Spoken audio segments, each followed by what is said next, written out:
खेलते बच्चों को देखना पसंद है मुझे। यहाँ बैठना ऐसे अच्छा लगता है। लाइफ में सब कुछ है, बस इस एक सुख के लिए तरसता हूं।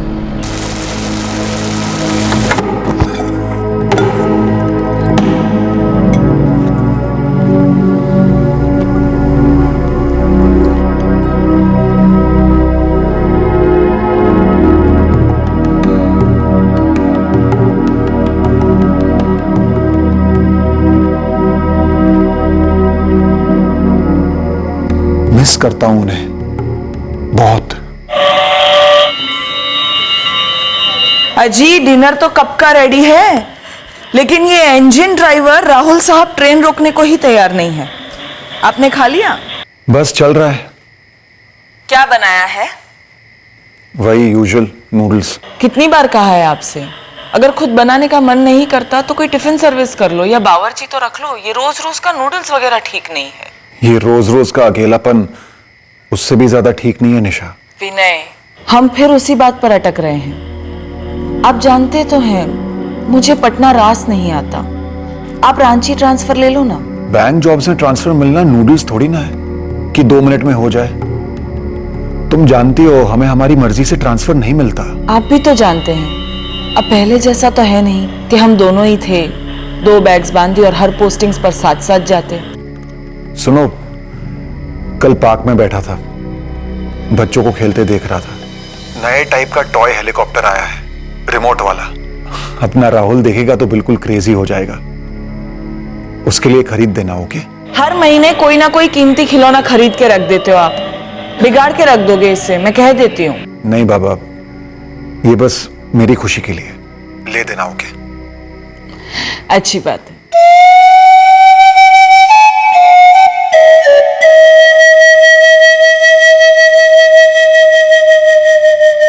बीवी बच्चा होने की खुशी, उनसे दूर होने का दर्द, दोनों जज्बात मेरे अंदर उधम मचाते हैं। एक डर सा मंडराता है कि हमेशा के लिए दूर हो जाएंगे मुझसे। शायद दूर हो चुके हैं मुझसे।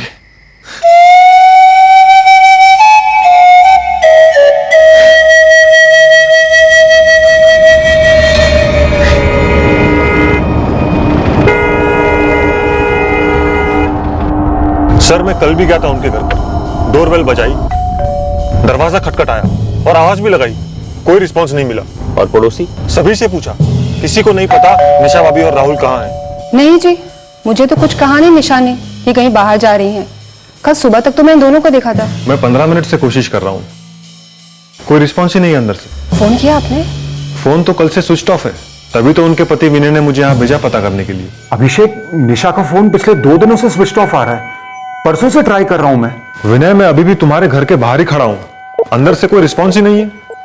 भाभी कहीं अपने मायके या फिर तुम्हारे पेरेंट्स के घर तो नहीं गई? नहीं, वो दोनों जगह नहीं गई है, मैंने चेक किया है। और अगर जाती भी तो मुझे इन्फॉर्म करके जाती ना। और अपना फोन क्यों बंद रखती वो? तो फिर पुलिस? और सीधे सीधे मैं आपके पास चला आया सर। और ये विनय पांडे कहाँ, पटना में रहते हैं? 1 साल से पटना में ही है, ब्रांच मैनेजर है। इसके पहले उनकी पोस्टिंग यही रांची में थी। निशा भाभी और राहुल यही रहते हैं और विनय अकेले पटना में रहते हैं।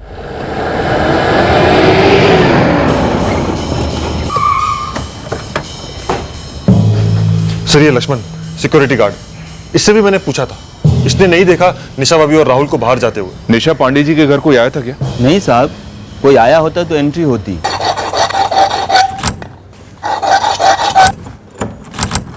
विनय, पुलिस ने भी बेल बजाई, कोई रिस्पांस नहीं है। अब पुलिस दरवाजा खुलवा रही है। अभिषेक, मैं अभी के अभी पटना से निकल रहा हूं, मुझे बहुत डर लग रहा है।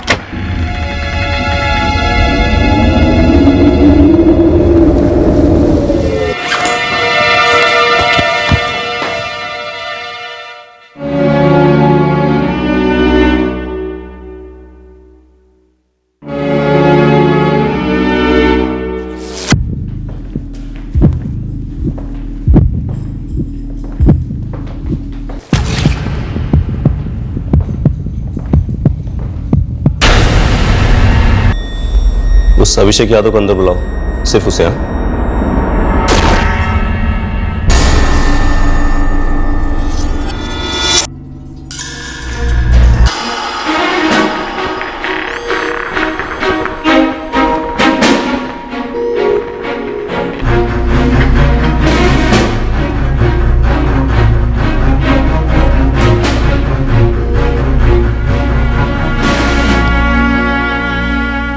मुझे अंदर क्यों नहीं जाने दे रहे हैं ये लोग? विनय, निशा भाभी और राहुल की बॉडीज पोस्टमार्टम के लिए गई है। पुलिस किसी को भी अंदर नहीं जाने दे रही। तुम्हें पुलिस स्टेशन चलना होगा। अभिषेक, तूने खुद ने देखा निशा और राहुल को? क्या सच में निशा और राहुल नहीं रहे?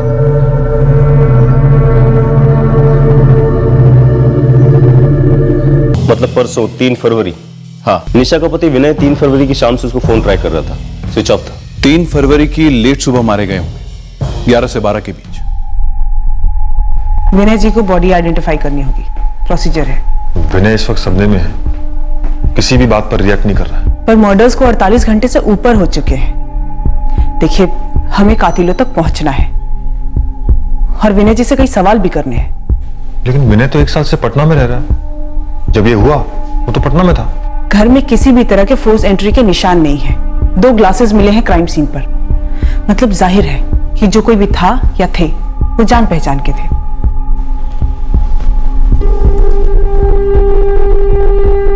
विनय, तुम्हें आइडेंटिफाई करना होगा निशा भाभी और राहुल को। भूले 4 लोग थे जो उस हाउसिंग कॉलोनी के नहीं थे। 3 फरवरी की सुबह उस बिल्डिंग में ये चारों दाखिल हुए थे और यही चारों हमारे पहले सस्पेक्ट्स थे। घर में जबरदस्ती घुसने की कोई निशानियां नहीं थी। अंदर टेबल पर 2 ग्लासेस मिले, तो शायद इन चारों में से 2 निशा पांडे की जान पहचान के थे। एक और चौंकाने वाली बात थी सर क्राइम सीन की कि निशा पांडे का मोबाइल फोन और उसके बदन के सारे जेवर जो के त्यों थे। क्या घर से कुछ और चोरी हुआ था? हमने विनय पांडे के साथ मिलकर पूरे घर को स्कैन किया, लेकिन ऐसा कुछ भी मिसिंग सामने नहीं आया। तो एक बात तो साफ थी कि इस डबल मर्डर के पीछे कोई भी माली कारण बिल्कुल नहीं था। एक और बात, बिल्डिंग की सीसीटीवी फुटेज में हमें 2 लोग ऐसे नजर आए जिन्हें कोई पहचान नहीं पाया।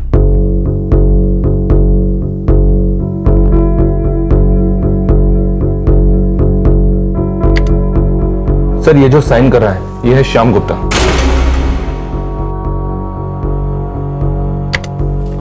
और ये जो इसकी बगल में है सर, ये है जितेंद्र कश्यप। ये दोनों इंटीरियर का काम करते हैं सर। निशा पांडे के फ्लैट के ठीक नीचे वाले फ्लैट में ये दोनों काम कर रहे थे, विकास पाठक के घर। ये दोनों? ये तो मेरे घर का इंटीरियर कर रहे हैं। ये है श्याम गुप्ता और ये है जितेंद्र कश्यप। साहब, ये दोनों रोज आते हैं। और ये दोनों? नहीं सर, इन दोनों को तो मैं नहीं जानता हूं। साहब, मुझे लगा ये दोनों इन दोनों के साथ आए हैं। मतलब तुम इन दोनों को नहीं जानते? मैंने उनसे पूछा नहीं साहब। सर, बिल्डिंग के हर फ्लैट में जाकर दोनों के सीसीटीवी ग्रैब्स दिखाए, लेकिन किसी को भी नहीं पता कि ये दोनों कौन थे। बिल्डिंग में अगर दाखिल हुए हैं तो बाहर भी जरूर निकले होंगे। राइट सर, तकरीबन 11:30 बजे। 1 मिनट, देखो इन दोनों की शर्ट्स चेंज हुई हैं। बिल्डिंग के अंदर दाखिल होते वक्त ये वाली शर्ट्स नहीं थी, कोई दूसरी शर्ट थी अभी भी, लेकिन इनका हुलिया मजदूरों जैसे ही है। हाथ में वैसे ही झोला भी है। सिक्योरिटी गार्ड लक्ष्मण की नजर से मिस हो गया सर। नहीं तो साहब, हम दोनों जानते तक नहीं। ये दोनों हमारे साथ तो नहीं थे। हमने पहले इन्हें कभी नहीं देखा साहब। अच्छी तरह से देखो इन्हें, ये दोनों तुम्हारे पेशे के लगते हैं। शहर में पहले कभी नहीं देखा? नहीं साहब। बिल्डिंग के किसी भी दूसरे फ्लैट में ये लोग गए नहीं, बस निशा पांडे के घर गए होंगे। कोई फोर्स एंट्री एग्जिट नहीं। घर के अंदर टेबल पर पानी के 2 ग्लास। ये पकड़कर चला जा सकता है कि ये दोनों सिर्फ और सिर्फ निशा पांडे के फ्लैट में ही गए थे और मर्डर के मकसद से ही गए थे।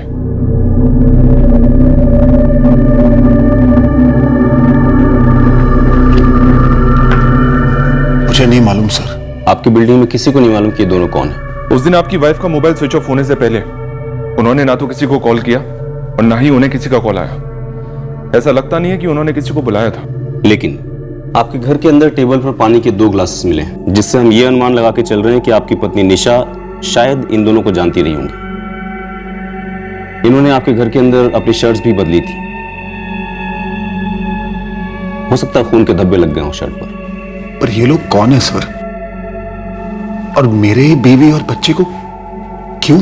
शायद किसी ने पुरानी दुश्मनी निकाली हो। दुश्मनी एक औरत और एक मासूम बच्चे से, वो भी ऐसे? अभी 2 तारीख को ही तो बात हुई थी जी, आप कह रहे थे 2 तारीख को बात हुई थी, फिर? सब ठीक ठाक था।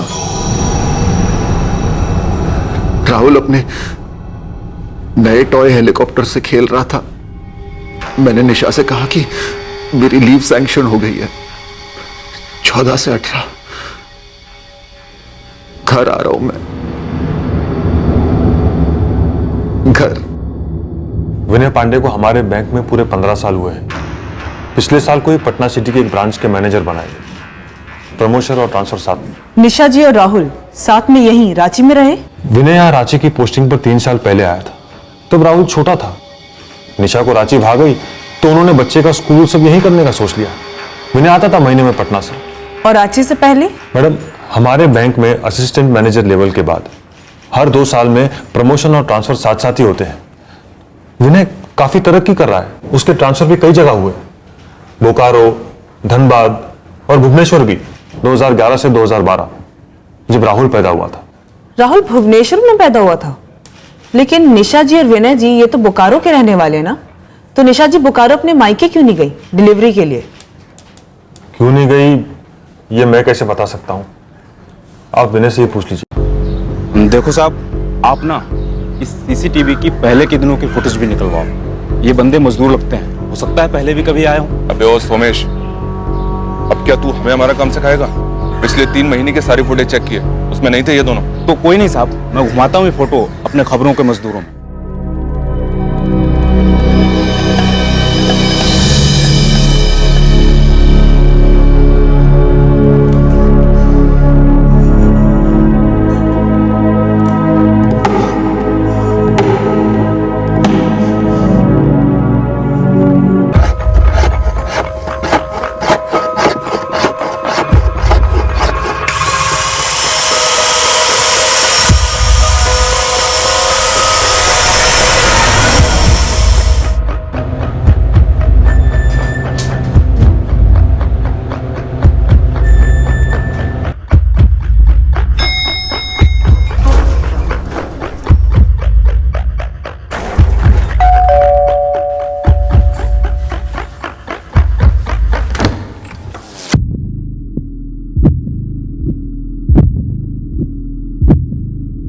सर, फॉरेंसिक रिपोर्ट के हिसाब से ग्लासेस पर निशा पांडे के फिंगरप्रिंट्स के अलावा फिंगरप्रिंट्स के 2 और सेट मिले। सर, वो निशान इन 2 हथियारों के ही होंगे। लेकिन ये दोनों पांडे परिवार से किस तरह कनेक्टेड हैं, इस बारे में हमारे पास कोई जानकारी नहीं। एक बात तय है कि निशा पांडे इन दोनों को जानती जरूर थी। पत्नी और बच्चा रांची में रहते थे, पति पटना में। दोनों में से किसी का भी अफेयर्स हो सकते हैं। वाइफ निशा के कॉल रिकॉर्ड से ऐसा कुछ मिला तो नहीं है सर। बाकी विनय के बैंकर दोस्त अभिषेक के कॉल रिकॉर्ड्स मंगवाए मैंने। इस विनय पांडे के फोन रिकॉर्ड्स खंगालो, इनसाइड जॉब की पॉसिबिलिटी भी हो सकती है। सर, एक बात खटक रही है। निशा और विनय की शादी 14 साल पहले हुई थी, पर उनका पहला बेटा राहुल 5 साल पहले पैदा हुआ था। हाँ, तो करियर वरियर के चक्कर में फैमिली प्लानिंग लेट की होगी। माना आजकल ऐसा काफी होता है, बट सर एक और बात खटक रही है कि निशा ने अपनी डिलीवरी भुवनेश्वर में करवाई अकेले। ना वो बोकारो अपने मायके गई और ना ही ससुराल। सर, ऐसा तो काफी कम ही होता है। शालिनी, तुम्हें इस बच्चे में कोई एंगल नजर आ रहा है? सर, एंगल का तो नहीं पता, पर एक फीलिंग है, धुंधली सी। तो फिर इस धुन को हटाओ, टटोलो, पूरी जानकारी निकालो इस कपल की और इस बच्चे की। अम्मा, एक खुशखबरी है, मतलब सबसे बड़ी खुशखबरी। अम्मा, निशा प्रेग्नेंट है। भगवान के घर देर है अंधेर नहीं। ये तो वाकई सबसे बड़ी खुशी की बात है। तू बस आज के आज निशा को लेके बोकारो आ जा। अरे अम्मा, ऐसे कैसे? मैं कह देती हूँ, तेरी एक ना सुनूंगी मैं। यहाँ मैं और निशा की माँ दोनों मिलकर माँ और बच्चे का ऐसा ध्यान रखेंगे कि सब याद रखेंगे। नहीं नहीं निशा, ना अब हम तुम्हारी कोई बात सुनेंगे और ना ही जमाई बाबू की। तुम आ रही हो मतलब आ रही हो। लेकिन माँ, डॉक्टर ने सफर करने से मना किया है ना। ये तुमने सही नहीं किया निशा। 5 महीने बाद हमें बता रही हो बेटा। आपको तो पता है ना माँ, कॉम्प्लिकेशंस पहले से ही थी। जब डॉक्टर ने कहा कि आप बता सकते हैं तो सबसे पहले आप ही को बताया है। चलो कोई बात नहीं। देखो बेटा, अब तुम फ्लाइट करो, कुछ भी करो, लेकिन आना तो तुम्हें पड़ेगा ही।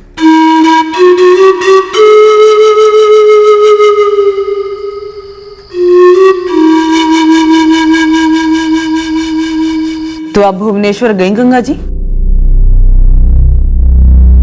दरअसल वो दोनों ही मना करते रहे, कह रहे थे सब इंतजाम है, आने की जरूरत नहीं है। राहुल अचानक से 1 महीना पहले ही आ गया और हम लोग जाएं ना जाएं बस इसी में ही लगे हुए थे। और फिर डिलीवरी के बाद हम तुरंत उसके पास गए। हम सब कितने खुश थे, पोता हुआ था हमारा।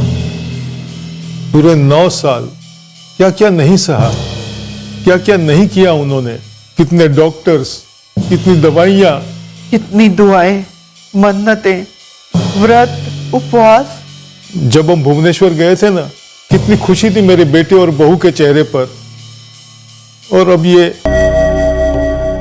सर, विनय के उस बैंक का दोस्त अभिषेक के कॉल रिकॉर्ड्स तो क्लीन निकले। उन दोनों हथियारों की फोटो दिखाए उसे? यस सर, मैंने दिखाया। सर उसका भी यही कहना है कि वो उन दोनों को नहीं पहचानता है। अगर हर कोई यही कह रहा है कि वो नहीं पहचानते हैं, इसका मतलब ये है कि कोई है जो झूठ बोल रहा है। सर सच कहूं तो झूठ और झोल, ये दोनों मुझे इस बच्चे की डिलीवरी को लेकर ही लग रहा है। सर देखिए, 9 साल पहले फर्टिलिटी ट्रीटमेंट्स, टेस्ट शुरू हुए, काफी फ्रस्ट्रेशन हो गया होगा और उसके बाद निशा प्रेग्नेंट हुई। सब पूरे 5 महीने तक निशा ने ये बात किसी को नहीं बताई। सर ऐसा कैसे पॉसिबल हो सकता है? और ऊपर से डिलीवरी के टाइम ना वो अपने मायके बोकारो गई और ना ही वहां से किसी को उसने आने दिया और ना ही ससुराल वालों को। सर वो ऐसा क्यों करेगी? जैसा कि आजकल काफी होता है, गर्भ किसी और औरत ने धारण किया होगा, सरोगेसी, और ये लोग इस बात को पर्सनल रखना चाहते होंगे, उन्हें दुनिया को नहीं बताना था। यस सर, बट कम से कम पेरेंट्स, माँ तो दुनिया नहीं होती ना सर, इसीलिए डाउट जा रहा है। सर मैं कोई आलोचना नहीं करना चाहता, लेकिन मुझे जो सच दिख रहा है मैं वही कहना चाहता हूँ। यही ना कि राहुल इन दोनों का बच्चा नहीं लगता। Right sir. ये बात मैंने भी नोटिस की थी जब मैंने राहुल और उसकी माँ को पोस्टमार्टम रूम में देखा था। सर मुझे लगता है ये सारा मामला कहीं ना कहीं इस बच्चे से जुड़ा हुआ है। डीप जाते हैं और पता करते हैं कि वाकई में इस एंगल में कोई सच्चाई है या नहीं। 5 साल पहले ये पांडे जोड़ा भुवनेश्वर में कहाँ रहता था, क्या हुआ था? मैडम थोड़ा नहीं, काफी कुछ गड़बड़ है यहाँ पर। सब कुछ बताओ शांता। मैडम यहाँ की जय जगन्नाथ कॉलोनी में रहते थे ये विनय और निशा पांडे। 2011 और 12 में मैं पड़ोसियों से मिली, घुमा फिराकर 4-5 औरतों से बातचीत भी की। और मैडम ये कि हमारे पास शक करने जैसा काफी कुछ है। बच्चे के बारे में? हाँ मैडम, पड़ोस की किसी भी औरत ने निशा को पूरी प्रेगनेंसी के दौरान घर से बाहर आते जाते नहीं देखा। मैंने मैटरनिटी होम चेक करने के लिए बोला था, वो किया? हाउसिंग कॉलोनी के आसपास 15 छोटे बड़े प्राइवेट क्लिनिक और नर्सिंग होम गई थी, कुछ नहीं मिला मैम। शांता और ढूंढो। भुवनेश्वर बड़ा शहर है, यहाँ कई हॉस्पिटल और मैटरनिटी होम्स हैं, लेकिन म्युनिसिपल कॉर्पोरेशन तो एक ही है जहाँ सारे जन्म और मौत के रिकॉर्ड होते हैं। लेकिन मैडम 2011 से 2012 के बीच यहाँ पर किसी भी विनय पांडे और निशा पांडे के बच्चे का रिकॉर्ड नहीं मिला। तो फिर ये बच्चा आया कहाँ से? खबर मिली है कि इनके घर पे एक नौकरानी काम करती थी, रुक्मणी नाम की। क्या इस बच्चे का राज इस डबल मर्डर का राज खोलेगा? सर इस बच्चे का जन्म एक मिस्ट्री है जरूर, लेकिन इसका डायरेक्टली डबल मर्डर से कनेक्शन होगा ये कहना इतना भी आसान नहीं है। सर हमारा ये काम कांस्टेबल शांता आसान कर रही है। सर वो उस मेड रुक्मणी के बारे में पता कर रही है। सर शायद ये बच्चा विनय और निशा का नहीं है। लेकिन इन दोनों हथियारों का क्या? ये क्या वहां कोई पर्सनल दुश्मनी निकालने गए थे? सर इन दोनों ने मोबाइल जेवर कुछ भी नहीं चुराया, मतलब चोरी के लिए तो बिल्कुल नहीं आए थे। एक बात तो तय है कि निशा इन दोनों को जानती जरूर थी, वरना वो दरवाजा खोलकर उन्हें घर में बिठाकर पानी क्यों पिलाती? कहीं ऐसा तो नहीं कि विनय हमसे कुछ छुपा रहा है? सर मैं चाहता हूं कि निशा और राहुल के हत्यारे पकड़े जाए और उन्हें सजा भी मिले, पर तब तक मैं इस घर में नहीं रह पाऊंगा जहां उनकी इतनी भयंकर हत्या की गई थी, वो भी सिर्फ 1 हफ्ते पहले। लेकिन इस वक्त इन्वेस्टिगेशन काफी नाजुक स्टेज पर है, इसलिए आपका शहर में होना बहुत जरूरी है। आप चाहें तो कहीं और शिफ्ट कीजिए, पर प्लीज अभी शहर मत छोड़िए।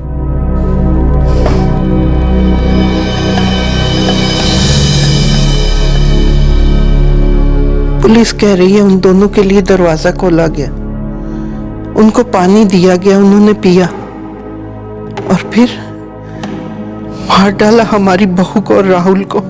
पुलिस ने यह बात मुझसे भी कही है, कई बार कही है। अब आप मुझे ये बात क्यों कह रही है मां? पर निशा उन दोनों को कैसे जानती थी? मुझे क्या मालूम, मैं तो 1 साल से पटना में हूं। मजदूर लगते हैं दोनों, किसी काम से बुलाया होगा पहले कभी, फिर उस दिन भी दोबारा शायद किसी काम से ही बुलाया होगा, और क्या।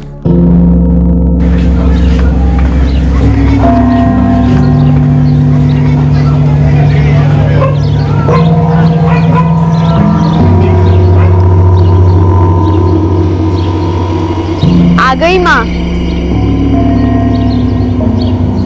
रुक्मणी, मैं कांस्टेबल शांता। जी मैडम। 5 साल पहले यहाँ विनय और निशा पांडे रहते थे। तुम काम करती थी ना उनके यहाँ? हाँ जी। 2 साल थे वो यहाँ। तुम पूरे 2 साल थी उनके साथ? जी। निशा पेट से थी और यहीं भुवनेश्वर में उसने अपने बच्चे को जन्म दिया? जी मैडम, राहुल नाम रखा था उस बच्चे का। बड़ा प्यारा बच्चा है। लेकिन बात क्या है? निशा पांडे और बच्चे राहुल दोनों का कत्ल हो गया है रांची।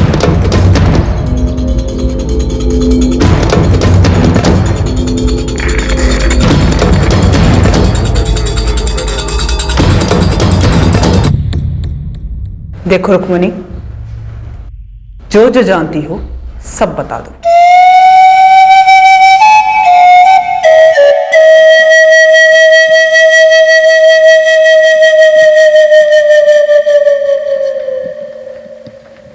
विनय जी, क्या आप राहुल के पिता हैं? ये कैसा बेहुदा सवाल है? सवाल सीधा है, ये केस बेहुदा है। दोबारा पूछ रहा हूं, क्या राहुल आपका और निशा जी का बेटा था? उन 2 सालों में भुवनेश्वर के किसी भी हॉस्पिटल में या म्युनिसिपैलिटी के रिकॉर्ड में ये सबूत नहीं है कि निशा और विनय का कोई बच्चा हुआ था। लेकिन एक लोकल डॉक्टर नीलोश्री जैना, अमूल्य चौक की डॉक्टर नीलोश्री जैना से हमें सबूत मिलते हैं कि उस दौरान तुम प्रेग्नेंट थी, रुक्मणी साहू। और तुम जो दावा करती आई हो कि उस प्रेगनेंसी का जो बच्चा था वो मर गया, उसका भी कोई सबूत नहीं है।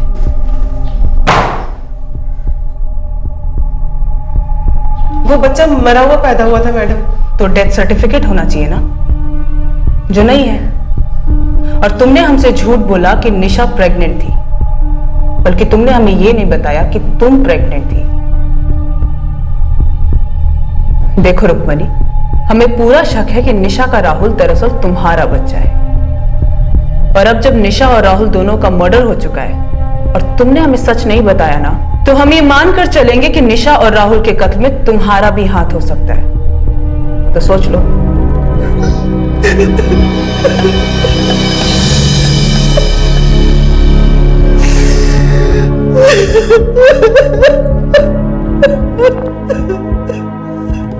क्या ताल्लुक है इस बात का इन मर्डर से? विनय जी, हर चीज का हर चीज के साथ ताल्लुक होता है, और इन्वेस्टिगेशन में हर ताल्लुक के बाल की खाल निकाली जाती है, तब जाके सच्चाई सामने आती है। फिलहाल मुझे सिर्फ ये सच जानना है कि मेरी बीवी और बच्चे को किसने मार डाला। और मुझे आपके झूठ के पीछे का सच जानना है। आपने क्यों नहीं बताया कि राहुल आपका और निशा जी का बायोलॉजिकल बच्चा नहीं है?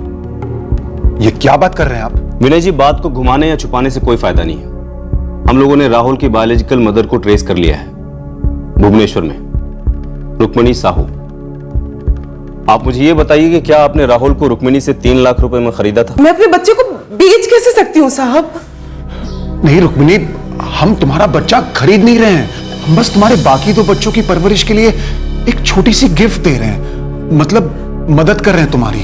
देखो रुक्मणी, जगन्नाथ ने तुम्हें 2 सुंदर और स्वस्थ बच्चे दिए हैं। तुमने तो देखा है हमने क्या क्या नहीं किया बच्चे के सुख के लिए। लेकिन अब डॉक्टर्स ने भी जवाब दे दिया है, मेरी कोख में बच्चा ठहर ही नहीं सकता। रुक्मिणी, हम इस बच्चे को पूरी तरह से अपना लेंगे, उसे सबसे अच्छी परवरिश देंगे, उसकी हर मांग पूरी करेंगे। ये मेरा वादा है तुमसे। प्लीज एक बार इसके बारे में सोचो। हाथ जोड़ता हूं तुम्हारे आगे, प्लीज। मेरा पति दिहाड़ी मजदूर है मैडम। जिस दिन काम मिला उस दिन 4 पैसे घर आते हैं। मैं घर कामों से उस बच्चे को उतनी अच्छी परवरिश नहीं दे पाती जो वो लोग देने के लिए तैयार थे। और वो 3 लाख भी देने को तैयार थे। ना ना मैडम, मैंने पैसे के लिए नहीं बेचा था अपने बच्चे को। मैंने बस सोचा कि मेरे बाकी के 2 बच्चों को 2 मुट्ठी और चावल मिलेगा, बस। जगन्नाथ की कसम, मैंने पैसे के लिए नहीं भेजा था उसको। गोद लेने का प्रोसीजर लंबा होता है, ऊपर से हम किसी को, मतलब किसी को बताना नहीं चाहते थे कि राहुल हमारा खून नहीं है, खुद राहुल को भी नहीं। ये राज सिर्फ निशा और मेरे बीच रहने वाला था। मैं पागलों की तरह तरसता था दोनों के लिए। हर पल यही सोचता था कि काश वो दोनों मेरे साथ पटना में होते।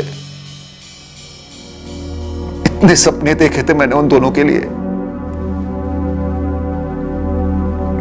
लेकिन आज वो दोनों मेरे लिए सपना बन गए। एक भयंकर सपना। क्या ये भयंकर सपना आप ही ने रचा था विनय पांडे?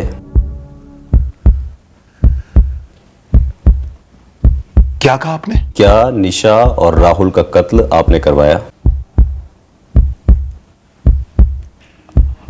आपकी हिम्मत कैसे हुई मुझसे ये बात पूछने की? मैनेजर साहब, हमारी हिम्मत को साइड में रखिए। आप सिर्फ सवालों के जवाब देने की हिम्मत जुटाइए। आप इतना घिनौना इल्जाम मुझ पे कैसे लगा सकते हैं? क्योंकि हरकत ही इतनी घिनौनी हुई है।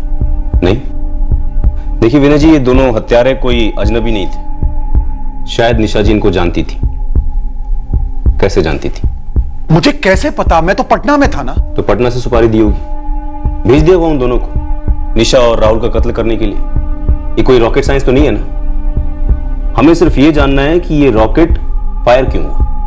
कौन सा ऐसा कारण था जिसकी वजह से आपने इतना बड़ा और भयंकर कदम उठाया, अपनी पत्नी के साथ साथ उस मासूम बच्चे को ही मार डाला, जो भले ही आपका खून ना हो, लेकिन एक 5 साल का मासूम बच्चा तो था। Shut up, just shut up, okay?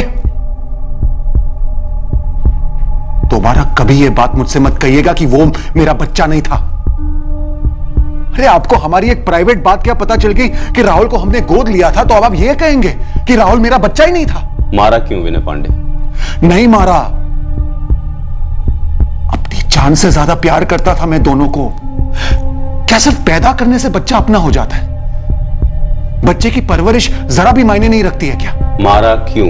आप जैसे लोग ना, जिनके आसानी से बच्चे हो जाते हैं, हम जैसे लोगों का दर्द कभी नहीं समझेंगे।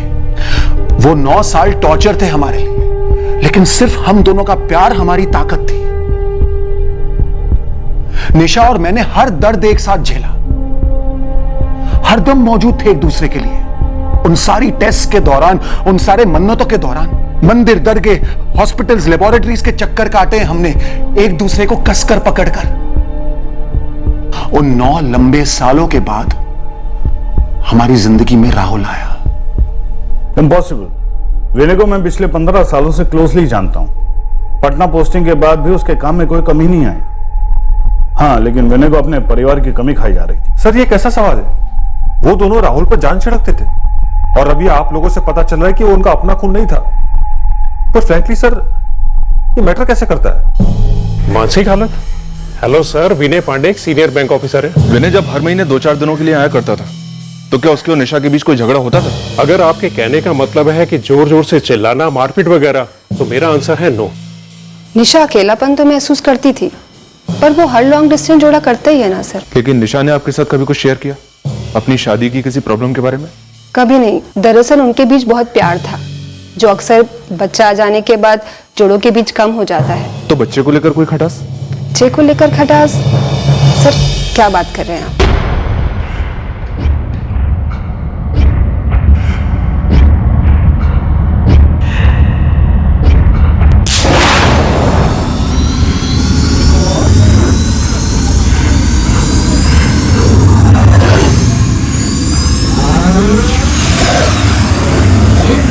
सर, इन दोनों पर अभी तक खबरियों से कोई भी इनपुट नहीं आया है। और सर, ये दोनों हिस्ट्री शीटर भी नहीं है। लेकिन ये दोनों निशा पांडे को जानते थे और डेफिनेटली विनय भी इन दोनों को जानता है, बस हमसे झूठ बोल रहे हैं। लेकिन सर, विनय के बैकग्राउंड चेक में एक भी आदमी ने ना तो विनय के बारे में, ना ही उसकी शादी के बारे में कुछ भी नेगेटिव बोला है। दरअसल इन दोनों की जिंदगी काफी सेटल थी। बैंक की टॉप सैलरी है सर, बोकारो में एक फ्लैट है, यहाँ रांची में एक कार है, पटना में एक कार है। मतलब अगर ऐसे ऊपर से देखने जाए तो इस परिवार में काफी खुशहाली दिखती है सर। और सर, मैंने इस विनय और निशा के फोन रिकॉर्ड्स को 10 बार खंगाला, किसी भी तरह के अफेयर की कोई बू भी नहीं आई, ना ही पति की और ना ही पत्नी की। तो फिर क्या है? ऐसा कौन सा एंगल है जो हमसे मिस हो रहा है? निशा की बॉडी पर गहने इंटैक्ट, कबर्ड में से कोई सामान चोरी नहीं हुआ, बस माँ और बेटे का गला काटा गया। लेकिन उसके पहले दोनों हत्यारों ने पानी पिया, जो कि बिल्कुल भी पेशेवर नहीं है। अगर होते तो ए मोडस ऑपरेंडी कुछ अलग होती, और बी घर का सारा कीमती सामान चुरा कर ले जाते ताकि हमें लगे कि यह केस रॉबरी कम मर्डर का है। और मोस्ट इंपॉर्टेंटली निशा उन दोनों को जानती थी, वरना वो घर का दरवाजा खोलकर उन्हें घर में बिठाकर पानी क्यों पिलाती। राहुल, पापा ने क्या कहा था? ये हेलीकॉप्टर गार्डन में चलाने के लिए है, घर पर नहीं। अगर क्रैश हो गया तो दूसरा नहीं मिलेगा।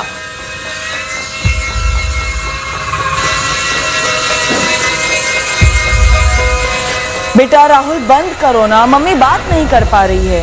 मम्मी बस लास्ट राउंड, लास्ट राउंड।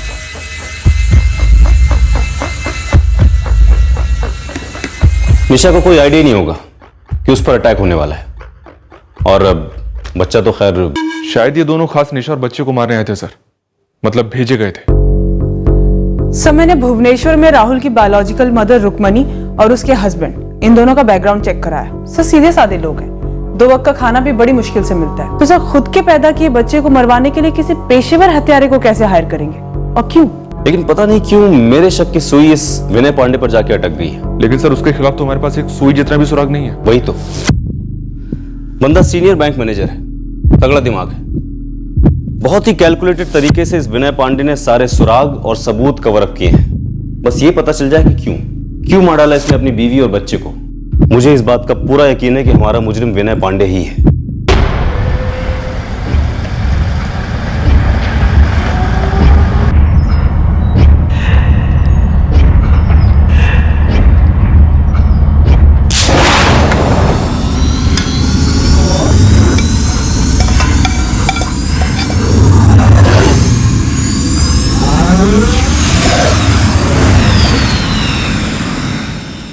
ये अकेलापन मुझे अकेला ही नहीं छोड़ता है निशा। दिन तो जैसे वैसे काम में कट जाता है, लेकिन शाम होते ही कुरेदने लगता है मुझे, और रातों को मेरा गला घोंटता है। कुछ भी खाना गले के नीचे उतरता ही नहीं है। जिंदा रहने के लिए नूडल्स बना लेता हूँ। जरा दूर का सोचो, यहाँ रांची में राहुल के लिए सब कुछ सही है, स्कूल, उसके दोस्त, हमारा मोहल्ला। लेकिन हमारा क्या? हमारा क्या विनय? हमने 9 साल हर एक मिनट साथ गुजारा है। काश वो वक्त वापस आता जब तुम मेरे लिए भी वक्त निकालती थी। अब हम पेरेंट्स हो गए हैं, हमारे रोल्स चेंज हो गए हैं। ये पेरेंट्स होते एक कपल के बीच सब कुछ क्यों खत्म हो जाता है? आपसे किसने कह दिया कि हमारे बीच कुछ नहीं रहा? ये हमारा प्यार ही तो है जो हम राहुल में इन्वेस्ट कर रहे हैं। मुझे लगता है कि हमने गलत इन्वेस्टमेंट की है। क्या? लगता है इस बच्चे ने हम दोनों को दूर कर दिया है। राहुल ना होता तो तुम मेरे पास होती। विनय, राहुल नहीं आता अगर जिंदगी में तो वो दुख और वो दर्द हमारे प्यार पर हावी हो जाता एक दिन। सच तो यह है कि तुम राहुल में इतना खो चुकी हो कि तुम्हें याद नहीं आता हम पहले एक साथ कितना वक्त बिताते थे। ऊपर से मैं इतना कमा रहा हूँ, इन्वेस्ट कर रहा हूँ, पर जिंदगी से 0 रिटर्न आ रहा है। नेगेटिव में जा रहा है सब कुछ। नेगेटिव आपकी सोच होती जा रही है। विनय, आप ये क्यों नहीं सोचते कि आप जो कमा रहे हैं, जो इन्वेस्ट कर रहे हैं, वो सब हमारे लिए ही है ना? खुद के लिए, मेरे लिए, राहुल के लिए है, जो हमारा है ही नहीं। हेलो विनय, आपको ऐसा नहीं कहना चाहिए था। क्यों? ना बोलने से सच बदलेगा क्या? ना बोलने से मेरा अकेलापन, मेरा दर्द कम होगा क्या? विनय, हम जो सोचते हैं वही कहते हैं, जो कहते हैं वही करते हैं, और जो करते हैं वो हम हो जाते हैं। और इस वक्त मुझे आपकी सोच में स्वार्थ नजर आ रहा है। इतने सेल्फिश कब से हो गए आप? विनय प्लीज, आप इस तरह मुझ पर प्रेशर मत डाला कीजिए। और ये अकेलापन मुझ पर जो प्रेशर डाल रहा है उसका क्या? टैकल करिए उसे, अपने आप को बिजी रखना सीखिए। लेकिन मैं पटना नहीं आ रही हूं। क्योंकि मैं पटना में हूं? क्योंकि बहुत जल्द आप पटना में नहीं रहोगे विनय। हर 2 साल में आप अलग अलग शहरों में रहते हो। राहुल की स्टेबिलिटी सबसे इंपॉर्टेंट है इस वक्त। राहुल का सब कुछ इंपॉर्टेंट था, है और रहेगा। मैं तो हुई नहीं ना। राहुल के साथ कंपटीशन कर रहे हैं आप, अपने ही बेटे के साथ। क्या हो गया है आपको? मुझे नहीं पता क्या हो गया है मुझे, पर मुझे पता है तुम्हें क्या हो गया है। तुम एक दोस्त, एक प्रेमी, एक पत्नी थी कभी, अब सिर्फ मां हो, वो भी ऐसे बच्चे की जो।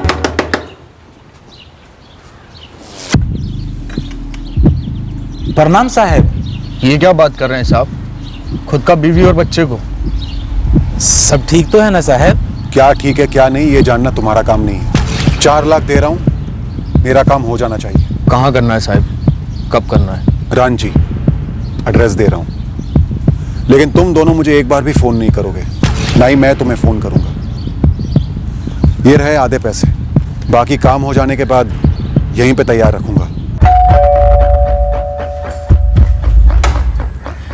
जीवन, सुरेश, दोनों यहाँ पर अचानक? मैडम वो रांची आए थे किसी काम से, तो विनय बाबू से पता चला कि आप और बबुआ यहीं रहने आए हैं, तो हम सोचे आपसे मिल आते हैं। कोई फर्नीचर का काम वाम हो तो बता दीजिए। फर्नीचर का तो अभी कोई काम है नहीं, पर इतनी दूर से आए हो, चाय नाश्ता करके जाना। आ जाओ, आ जाओ, अंदर आ जाओ। जीवन और सुरेश, सर आप इन 2 हथियारों तक कैसे पहुंच पाए? हम लोगों ने इस केस में कुछ किया नहीं। एक्चुअली देखा जाए तो हमारा केस स्टेटस ज्यों का त्यों था, कोई लीड नहीं, कोई एविडेंस नहीं। एविडेंस खुद चलकर हमारे सामने आया इस डबल मर्डर के ठीक 3 हफ्ते बाद।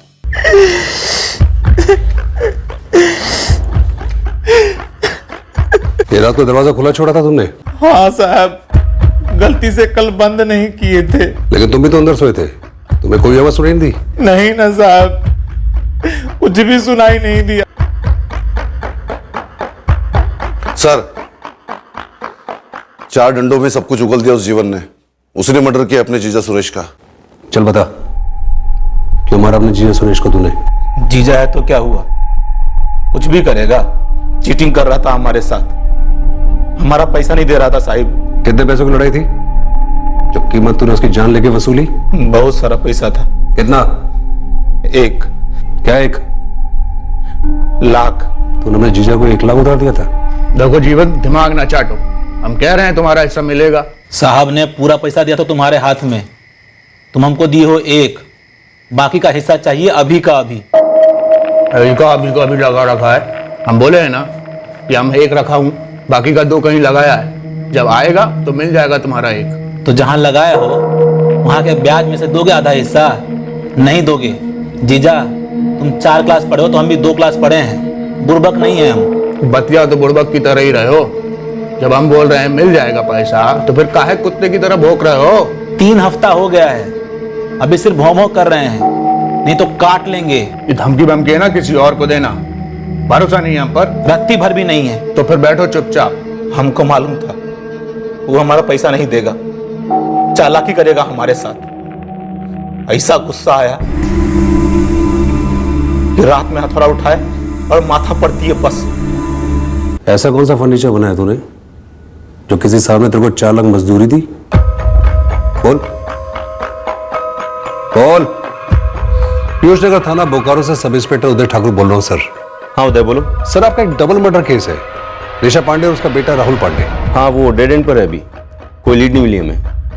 तुम्हें कोई लीड मिली? सर आपको लीड नहीं, कातिल दे रहे हैं। कौन है? सर ये बोकारो के 2 मिस्त्री हैं, जीवन प्रसाद और उसका जीजा सुरेश झा।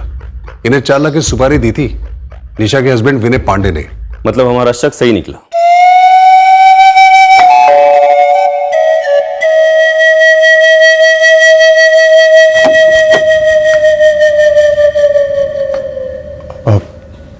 जी कुछ पता चला? बिल्कुल पता चला विनय जी, लेकिन दोनों में से सिर्फ एक पकड़ा गया है। जीवन प्रसाद ने सुरेश झा का मर्डर कर दिया 4 लाख के बंटवारे के लिए।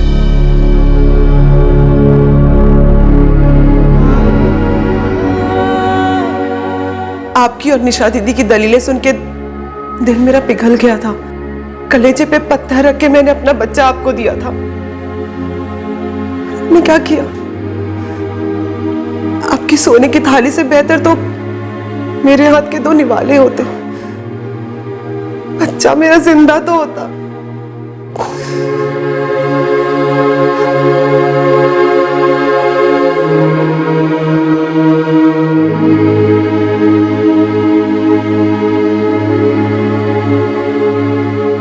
अकेलापन, अकेलापन भी कोई मोटिव होता है मर्डर का?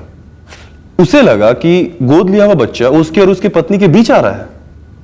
आर यू श्योर कोई और कारण नहीं था? इस विनय पांडे का कोई अफेयर, कोई दूसरी औरत? नो, कोई अफेयर नहीं था, कोई दूसरा कारण नहीं था।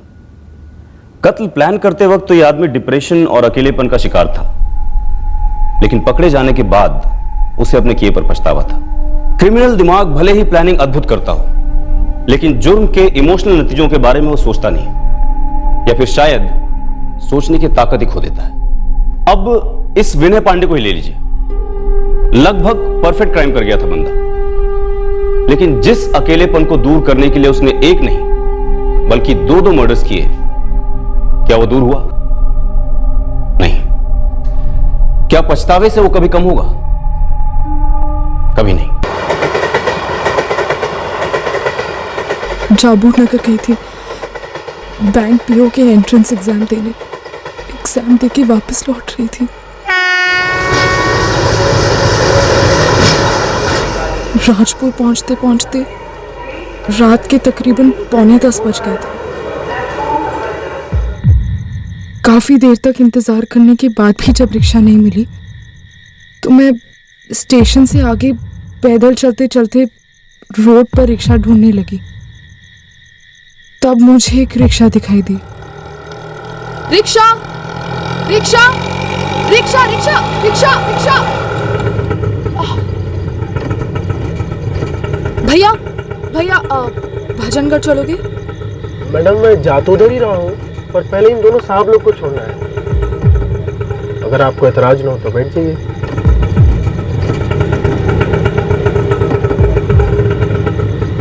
बहुत देर हो चुकी थी और मैं जल्द से जल्द घर पहुंचना चाहती थी। मुझे डर था कि अगर ये छोड़ दूं तो घर जाने के लिए दूसरी रिक्शा नहीं मिलेगी। मैं बैठ गई। मैं तिरछी नजर से देख रही थी कि दोनों लड़कों की नजर ठीक नहीं है, लेकिन मुझे ये नहीं पता था कि तीनों मिले हुए हैं। अचानक से उन लोगों ने एक सुनसान गली में टर्न ले लिया। मैं चिल्लाई, भैया आप जवाब क्यों नहीं देते? या मुझे कहाँ ले जा रहे हो? शॉर्टकट है मैडम। कैसा शॉर्टकट? भजनगढ़ तो उस तरफ है। पहले साहब लोग को ड्रॉप करना है, बोला तो था आपको। आप मुझे पहले छोड़ देते। ऐसे कैसे छोड़ दे?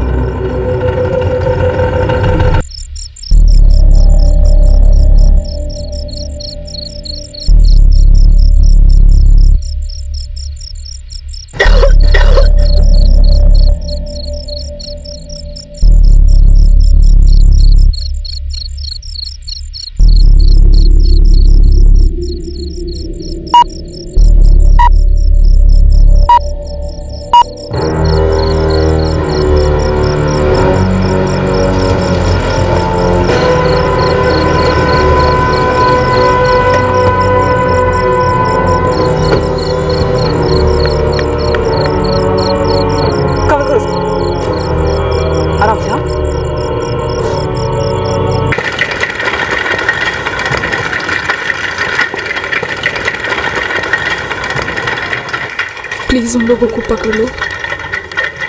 मेरा वीडियो वायरल मत होने दो प्लीज। तुम बहादुर लड़की हो, बस एक बार ये टेस्ट करा लो, उसके बाद उनकी टांगे तोड़ने से लेकर खाल उधेड़ने तक का काम हमारा है। कल रात की ठंडी ने पिछले 15 सालों के सारे रिकॉर्ड्स तोड़ दिए हैं और आज सुबह एक ऐसी शर्मनाक खबर सामने आई है जो आप सभी को खौफ से हिला के रख देगी। जाबू नगर से बैंक पीओ एग्जाम देकर लौट रही एक नौजवान लड़की का उसके ऑटो चालक और उसके सहयात्रियों ने मिलकर।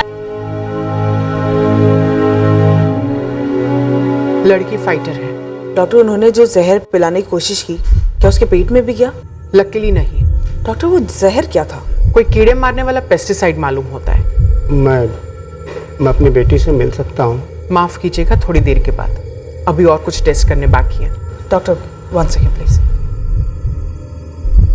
डॉक्टर आप उनके सीमेन सैंपल प्लीज प्रिजर्व कर लीजिएगा। हमने प्राइवेट पार्ट्स के स्वैब्स लिए हैं, दोनों में सीमेंट डिटेक्टेड है और मैं विक्टिम के कपड़े भी एनालिसिस के लिए भेज रही हूँ। प्राइवेट पार्ट्स पे इंजरी ज्यादा है क्या? सबसे गहरे घाव तो माइंड पर होते हैं ऑफिसर। कभी कभी हमारी सोच भी सुन पड़ जाती है कि कोई इंसान इतना वहशी कैसे हो सकता है। साहब, स्टेशन एरिया में रिक्शा चलाने वाले सभी ड्राइवर को मैं जान रहा हूँ, उनमें से कोई ऐसा नहीं कर सकता। कल रात को जितने भी ड्राइवर अपने ऑटो के साथ सड़क पर थे वो सब के सब मुझे थाने में चाहिए। लेकिन सब जो लेडीज है उसने रिक्शा का नंबर देखा था क्या? पता नहीं, अभी तक उससे बात नहीं हुई है। सर राजपुर रेलवे स्टेशन से मिलन नगर से डायमंड मार्केट चौक होते हुए रिक्शा भजनगढ़ की तरफ बढ़ रहा था। हमने प्रियंका को फलों की मंडी से पिकअप किया, उसने हमें वहीं से फोन किया था। स्टेशन से लेकर फलों की मंडी तक जितने भी सीसीटीवी हैं, सबकी फुटेज रेडी करो। सर। लड़की की क्या कंडीशन है? स्टेबल है सर, बट कुछ टेस्ट बाकी हैं। स्ट्रॉन्ग लड़की है, जैसे ही वो इस कंडीशन में आ जाए कि उससे बात हो सके, मुझे बात करनी है उससे। संजय, नाश्ता रेडी है बेटा, जल्दी आ जा। आया मम्मी। Good morning dad. मेरा ZQC डिजिटल का इंटरव्यू था ना, अभी ईमेल आया नहीं उनका, आजकल में एक्सपेक्टेड है। उनका ऑफिस गुड़गांव में है ना? लेकिन हो सकता है पोस्टिंग मुंबई में हो, वो पूरा नया डिवीजन सेटअप कर रहे हैं वहाँ।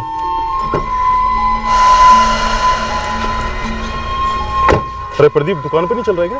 हाँ पहुंचिए, मैं आ रहा हूँ बस। मैं स्टेशन के पास रिक्शा लगाता हूँ साहब, लेकिन सिर्फ दिन में, नाइट नहीं करता। तो नाइट में तेरा ऑटो रिक्शा तूने कैसे दे रखा है? किसी को भी नहीं साहब, 7:30 के बाद रिक्शा घर के बाहर खड़ी करता हूँ। देखिए, अभी इस केस पर कमेंट करना ठीक नहीं होगा। सर हॉस्पिटल के सूत्रों से पता चला है बिल्कुल निर्भया जैसा केस है और लड़की को जहर देकर मारने की कोशिश भी हुई। इस वक्त हम यही कह सकते हैं कि लड़की सेफ है, आउट ऑफ डेंजर है, और हम कल्प्रिट्स को पकड़ने की पूरी तैयारी में लगे। सुना है कि यह हादसा शहर के एक ऐसे एरिया में हुआ है जहां की पुलिस टीम पेट्रोलिंग करने के बजाय चादर ओढ़कर आग सेक रही थी। अगर आप एक सेंसिटिव केस में जबरदस्ती का ड्रामा डालना चाहती हैं, तो प्लीज गो अहेड। हमें कोई मतलब नहीं है आप लोगों की टीआरपी से। सर पॉइंट की बात यह है कि आपकी टीम ने काम नहीं किया।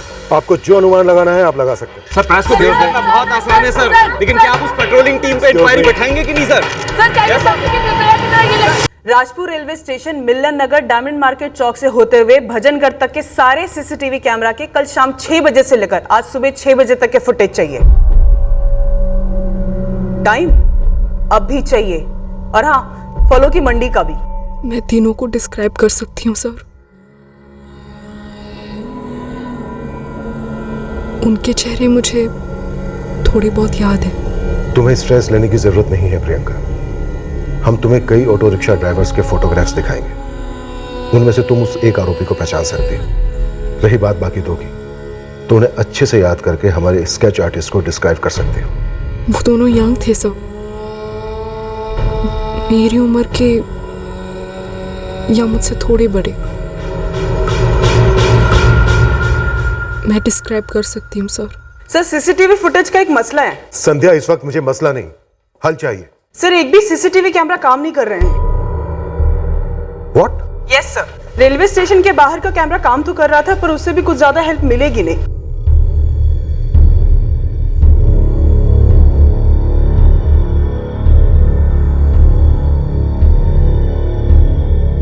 बस सर इतना ही है। जाबू नगर रेलवे पुलिस भी अपने स्टेशन के सीसीटीवी फुटेज हमें भेज रही है। वैसे सर वहाँ की पुलिस ने हमें कंफर्म किया है कि प्रियंका ने शाम को 5:15 पे वहाँ से ट्रेन ली थी। हम प्रियंका पाल के स्टेटमेंट क्रॉस चेक नहीं कर रहे हैं। इस वक्त मेरी प्रायोरिटी है वो तीनों रेपिस्ट। ये नहीं कि जाबू नगर से वो कितने बजे रवाना हुई, कौन सी सीट पर बैठी थी, उससे पहले पीओ एग्जाम में उसका सीट नंबर क्या था, नथिंग। मुझे वो तीनों मुजरिम चाहिए बस। आई नो सर, मैंने ये फुटेज सिर्फ इसलिए मंगवाए थे ताकि मैं चेक करना चाहती थी कि प्रियंका का कोई पीछा तो नहीं कर रहा था। वो ऑटो वाले पैसेंजर्स, रास्ते में ऑटो किसी एक सीसीटीवी में भी कैप्चर हुआ होता तो उसका नंबर तुरंत मिल गया। सर सिर्फ उस रूट के नहीं, शहर के सारे सीसीटीवी सभी जोन के बंद पड़े हैं। कोई मैकेनिकल प्रॉब्लम है? सर स्टेशन से ऑपरेट करने वाले सभी 85 ऑटो ड्राइवर्स राउंड अप हुए हैं। आसपास के 74 ऑटोस को राउंड अप किया है, लेकिन सर शहर के सभी ऑटो ड्राइवर्स को अंदर लेने में काफी समय लगेगा। प्रियंका पाल आज डिस्चार्ज होने वाली है। अगर वो मैनेज कर सकती है तो उसे सीधे यहाँ लेकर आओ, हम उसके घर नहीं जाएंगे। अगर हम उसके घर गए तो मीडिया गिद्ध की तरह उस पर टूट पड़ेगा। मैं प्रियंका को यहाँ लाने की कोशिश करती हूँ। अपने बेस्ट स्केच आर्टिस्ट को बुलाओ। हमें फास्ट नहीं बल्कि बहुत फास्ट आगे बढ़ना है। मैं पुलिस की कार्रवाई से, मैं पुलिस वालों की कार्रवाई से आप सेटिस्फाइड नहीं है? मैं पुलिस की कार्रवाई से, मैं पुलिस की कार्रवाई, पुलिस से हमें जीरो कोऑपरेशन मिल रही है। हमें ब्रेव हार्ट रेप सर्वाइवर से एक बार मिलने तक नहीं दिया गया, पर हमारे सूत्रों के अनुसार पता चला है कि एक लड़की एक बहुत ही गरीब परिवार से बिलोंग करती है। इसके पिता मानसिक रूप से दुर्बल हैं और एक छोटा भाई है जो अभी भी पढ़ रहा है। हर टैक्स पेयर ये एक्सपेक्ट करता है कि उसकी मेहनत की कमाई से एक तो सड़कें बने और दूसरा ये कि सड़कों पर औरतों की सुरक्षा मेंटेन रहे। आप ये जानकर शॉक रह जाएंगे कि शहर का कोई भी सीसीटीवी काम नहीं कर रहा है। ये सीसीटीवी आपके और हमारे टैक्स के पैसों से खरीदे जाते हैं। इलेक्शन के दौरान सारी पार्टियां लंबे लंबे मैनिफेस्टो जाहिर करती हैं औरतों की सुरक्षा को लेकर, लेकिन क्या हमारे नेतागण दिल से ये चाहते हैं कि शहर की सारी औरतें सुरक्षित रहें, या उन्हें बस अपनी कुर्सियों की सुरक्षा ही प्यारी है? और क्या प्रशासन और पुलिस सिर्फ अपनी नौकरियां सेफ रखना चाहती हैं? Is this a joke Umesh Sharma? ये कोई भद्दा सा वाहियात मजाक है क्या? एक भी सीसीटीवी कैमरा चल नहीं रहा था। सर, कॉर्पोरेशन वाले कह रहे हैं कि कंट्रोल रूम में कोई मैकेनिकल प्रॉब्लम थी। तो फिर मॉनिटरिंग टीम क्या कर रही थी? रात भर बैठकर ब्लैंक स्क्रीन्स को घूर रही थी या फिर खर्राटे मार रही थी? चलो सीसीटीवी कैमरास काम नहीं कर रहे थे, पर पेट्रोलिंग टीम को क्या हो गया था? कड़ाके की ठंड में बर्फ की तरह जम गई थी या फिर हमारी काबिलियत पर जंग लग गई है? सर, हम इस केस को क्रैक करने में कोई कसर नहीं छोड़ेंगे। हमने अगर तुरंत कोई रिजल्ट नहीं दिखाया तो ये केस चंद घंटों में बवंडर का रूप लेगा।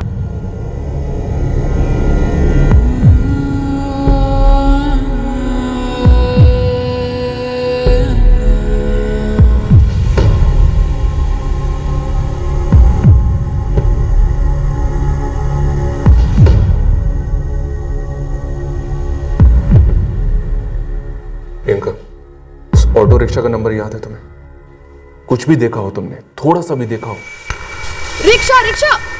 बस बाकी ऑटो जैसा ही था। तुम्हें ऑटो के अंदर का कुछ याद है? कोई पोस्टर, कोई फोटो, म्यूजिक, लाइटिंग, कुछ भी याद है? कुछ ऐसा याद नहीं आ रहा है, क्योंकि मैंने ध्यान ही नहीं दिया। मैं बहुत डरी हुई थी। प्रियंका, ये हमारे स्केच आर्टिस्ट हैं। तुम इनको जैसा हुलिया बताओगी ना, ये हूबहू वैसा ही स्केच बनाते जाएंगे। अगर तुम उन तीनों आदमियों के चेहरे याद कर सकते हो तो याद करो और बताओ हमें, प्लीज। देखो प्रियंका, हम समझ सकते हैं कि तुम्हारे लिए वो सब याद करना बहुत ही दर्दनाक है। तुम बहुत बहादुर लड़की हो। अब थोड़ी और हिम्मत दिखाओ और उन तक पहुंचने में हमारी हेल्प करो।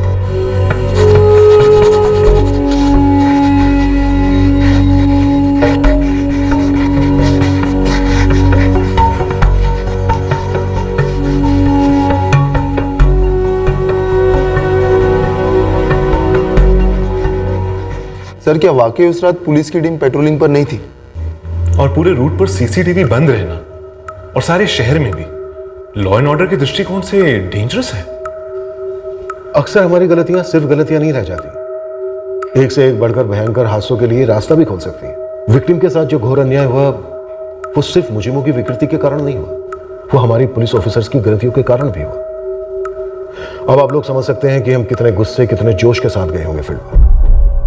हमारे पास 3 रफ स्केचेस थे, उन 3 रेपिस्ट के जिन्होंने प्रियंका पाल पर कहर बरसाया था। राजपुर और जामुनगर के हर खबरी के पास इन तीनों के स्केचेस होने चाहिए। अपर लिमिट है 24 घंटे। 24 घंटे के अंदर ये तीनों मुझे लॉकअप में चाहिए।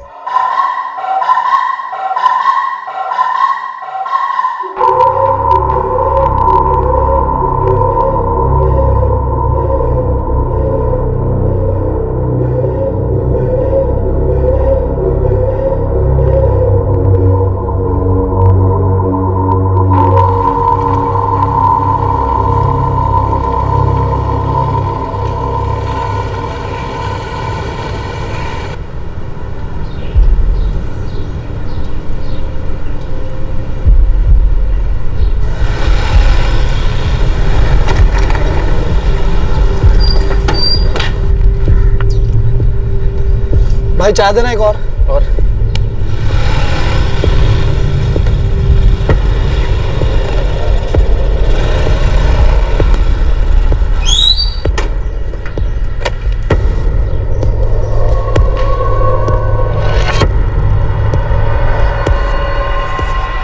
साहब, किसी का कंट्रोल रूम में फोन आया है, गैंग रेप के आरोपी की जानकारी दी है। क्या कह रहा था? सर, वो कह रहा था दोनों लड़के संतराम कॉलोनी के, एक का नाम संजय सिंह, दूसरे का नाम प्रदीप चौहान। वो एक बात थी जो मैं कल से बताना चाह रहा था, लेकिन डर लग रहा है। अगर आप कुछ भी जानते हैं तो बेझिझक बता दीजिए। सर, दरअसल वो अखबार और टीवी पर आया था गैंग रेप केस के बारे में, उसी के बारे में बात करनी है। क्या जानते हो आप गैंग रेप केस के बारे में? सर, कल पान की दुकान पे एक बंदा पान वाले को 3 स्केचेस दिखा रहा था, एक रिक्शा वाले का और 2 लड़कों का।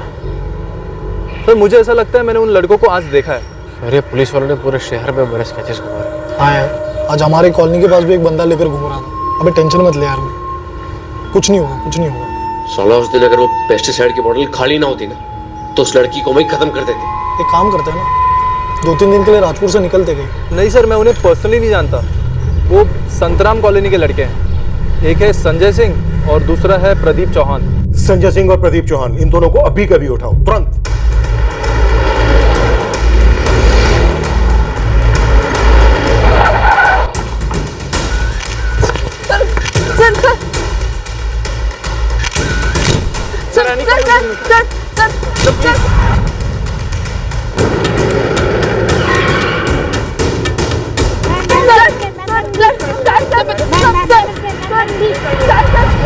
Breaking news, Rajpur gang rape case के 2 आरोपी पुलिस के हिरासत में हैं। उनके नाम संजय सिंह और प्रदीप चौहान बताए जा रहे हैं। ये 2 लड़के कौन हैं? इनकी आइडेंटिटीज क्या है? हमें अभी तक कुछ नहीं बताया गया। सर सुनिए सर। सर क्या हुआ है सर? क्या हो गया सर? सर क्या बात हो गई सर? शेख चौबे, अपने 30 साथी उस रिक्शा वाले का नाम बोलो। कौन रिक्शा वाला सर? सर आपको सॉलिड गलतफहमी हुई है सर। सॉलिड जुर्म हुआ है। तुम दोनों ने उस रिक्शा वाले के साथ मिलकर ना सिर्फ एक लड़की का फायदा उठाया है, बल्कि सर आप गलत समझ रहे हो सर, ऐसा कुछ नहीं है। बल्कि हमारे डिपार्टमेंट, हमारी कॉरपोरेशन की गलतियों का भी फायदा उठाया है। इस वक्त ये गैंग रेप तुम लोगों से ज्यादा हम लोगों के सर मढ़ा जा रहा है। Gang rape?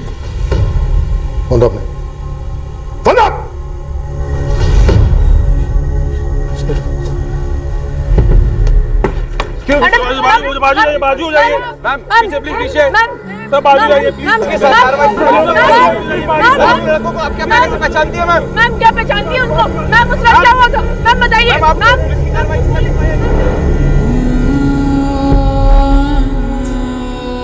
डरो नहीं प्रियंका, एक तरफा शीशा है। तुम उन्हें देख पाओगी पर वो तुम्हें बिल्कुल नहीं देख पाएगी।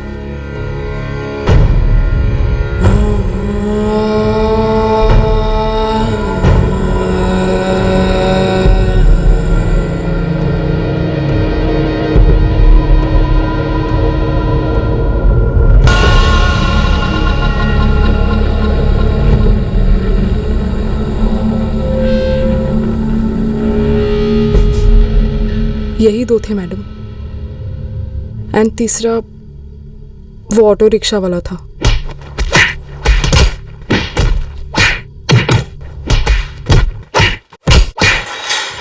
हमारा बेटा संजय ऐसा कभी नहीं कर सकता।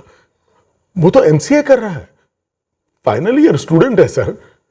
सर अब पूरी कॉलोनी में, उसके कॉलेज में, कहीं भी जाकर पूछ लीजिए, अगर किसी ने एक लफ्ज भी उसके बारे में बुरा बोला ना तो मैं यही अपनी जान दे दूंगी। जिस लड़की के साथ इन तीनों ने रेप किया है ना, उसी लड़की ने इन दोनों को आइडेंटिफाई किया है। सर वो लड़की झूठ बोल रही है। क्यों? वो क्यों झूठ बोलेगी? गरीब घर की पढ़ी लिखी लड़की अपनी बदनामी क्यों करवाना चाहेगी वो? और मेडिकल रिपोर्ट भी झूठ बोलेंगे? हो सकता है उसे पहचानने में कोई गलती की हो सर। आपके लड़के ने किसी राह गुजरती लड़की पे कमेंट या सीटी नहीं मारी जो वो लड़की उसे देख नहीं पाई या पहचान नहीं पाई।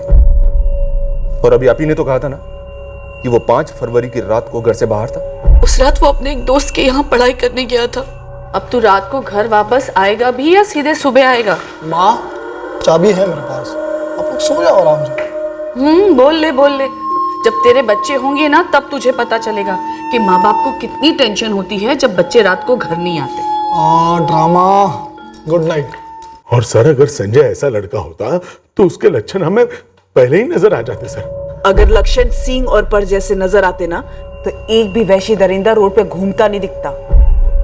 भानु प्रताप जी, ये फैक्ट है कि आपका बेटा उस रात घर पे था ही नहीं। आपका बेटा प्रदीप, उसका दोस्त संजय और एक रिक्शा वाला जिसे हम ढूंढ रहे हैं, इन्होंने एक 22 साल की लड़की के साथ जानवरों जैसा सलूक किया है, नोच नोच के रेप किया उसका। नामुमकिन, प्रदीप ऐसा कर ही नहीं सकता है। सर मैं सच कह रहा हूँ सर, मैं 5 फरवरी की रात को घर पे था सर, मैं संजय से मिला तक नहीं। हाँ सर, और ना ही मैं मिला हूँ प्रदीप से और ना किसी ऑटो वाले से सर। ये सब झूठ है सर। अच्छा, लड़की ने खुद आइडेंटिफाई किया है तुम दोनों को, और हमारे पास एक चश्मदीद गवाह भी है जिसने तुम दोनों को चाय की टपरी पर बात करते सुना। तुम दोनों राजपुर से भागने की तैयारी कर रहे थे क्योंकि तुम दोनों को पता चल गया था कि पूरे शहर में तुम दोनों के स्केचेस घुमाए जा रहे हैं। अब जितना जल्दी हो सके मेरे 2 सवालों के जवाब दो। पहला सवाल, वो रिक्शा वाला कौन है? सर मैं नहीं जानता हूँ सर किसी रिक्शे वाले को। सर मैं भी नहीं जानता हूँ सर। दूसरा सवाल, ऐसा तुमने और कितनी लड़कियों के साथ किया है? सर देखो, तुम दोनों पर रेप का चार्ज तो लग ही चुका है। अटेम्प्ट टू मर्डर का चार्ज भी लगेगा, क्योंकि तुमने sir stop please please. Sir ये सब झूठ है। मैं आपको सबूत के साथ बता सकता हूँ सर। सबूत? हाँ सर। चल देख। सर एक्चुअली मैंने झूठ बोला था अपने मॉम डैड से कि मैं जॉइंट स्टडी के लिए अपने दोस्त के पास जा रहा हूँ सर। एक्चुअली मैं अपनी गर्लफ्रेंड के साथ था सर। अपनी गर्लफ्रेंड का नाम, एड्रेस और नंबर दे। सर मैं वो नहीं बोल सकता सर। तू नहीं बोल सकता, कोई बात नहीं, हम बुलवा लेंगे तेरे से। शेख चौबे, धीरे धीरे।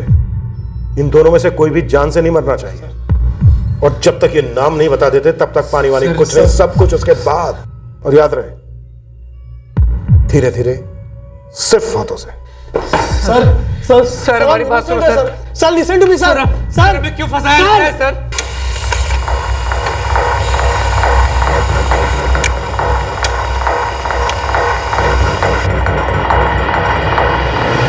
संजय सिंह और प्रदीप चौहान के फोन रिकॉर्ड्स तो आ गए हैं, पर 5 फरवरी की रात की दोनों के फोन के पिन पॉइंट लोकेशन रिपोर्ट भी चाहिए मुझे।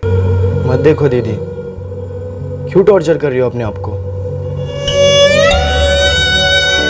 मुझे आपकी बात सुननी ही नहीं चाहिए थी। सीधे स्टेशन पहुंच जाना चाहिए था आपको लेने। ना तुझे पता था ना मुझे पता था कि ऐसा कुछ होगा, लेकिन मैं लड़ूंगी उन तीनों से,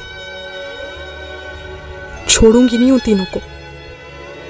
वो लोग मेरी बॉडी हर्ट करके गए, मेरा माइंड नहीं। और अब भी मुझ में बहुत ताकत बाकी है। तुम दोनों के सीमेंट सैंपल चाहिए, 10 मिनट दे रहा हूं। चलो पकड़, चलो। अबे उठेगा कि नहीं? उठ। आप देखिए, और क्या हो सकता है, मैं किसी और वकील से बात करता हूं। क्या कहा एडवोकेट मिश्रा ने? कह रहे थे कि अभी पुलिस कस्टडी में है तो जमानत नहीं हो सकती, कोर्ट में पेशी होगी, बाद में कुछ कर पाएंगे। लेकिन वहां पुलिस संजय के साथ मारपीट कर रही होगी ना? बोलने से क्या होगा? मुझे कुछ नहीं पता। अब बस मेरे बेटे को घर ले आइए। उन्हें पैसे वैसे जो भी चाहिए ना दे दो, बस संजय को घर ले आओ। सर, इस संजय का सेलफोन लोकेशन 5 फरवरी की रात को 10:05 से लेकर 2:30 बजे तक फलों की मंडी में शो कर रहा है। और ये प्रियंका पाल 9:45 को निकली थी स्टेशन से? Yes sir. जब हमने उसे पिकअप किया तब सुबह 4:30 बज रहे थे, और उसके स्टेटमेंट के अकॉर्डिंग उसके कुछ देर पहले तक वो लोग उसके साथ रेप कर रहे थे।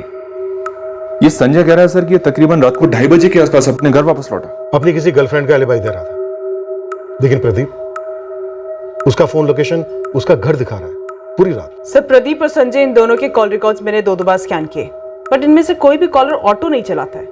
शातिर है, फोन पर बात ही नहीं होती होगी। मैंने इन दोनों के फोन चेक किए, लेकिन इन दोनों के फोन में ऐसा कोई वीडियो नहीं मिला जैसा वीडियो प्रियंका पाल ने हमें बताया। हो सकता है वो वीडियो इन दोनों ने डिलीट कर दिया हो। इन दोनों के फोन मैंने फॉरेंसिक टीम के पास भेज दिए हैं, शायद वो उस वीडियो को रिट्रीव कर सके। संध्या, प्रवीण, इन दोनों को तोड़कर तीसरे रेपिस्ट का पता लगाना बहुत जरूरी है हमारे। सर, जो तीसरा आदमी था, रिक्शा ड्राइवर, उसकी जरूर कोई ना कोई क्रिमिनल हिस्ट्री रही होगी। हिस्ट्री शीटर से वो स्कैन किया था। हमने इलाके के हर रेप और मोलेस्टेशन के हिस्ट्री शीटर की तस्वीरें दिखाई थी लड़के को। लेकिन संजय का 1:30 बजे तक क्राइम सीन के पास रहना और फिर 2:30 बजे घर लौटना, ये मैच नहीं हो रहा। एविडेंस को ब्लॉक करने की कोई चाल हो सकती है। ये गर्लफ्रेंड वाला एलिबाई भी कोई चाल ही होगी, झूठा बहाना।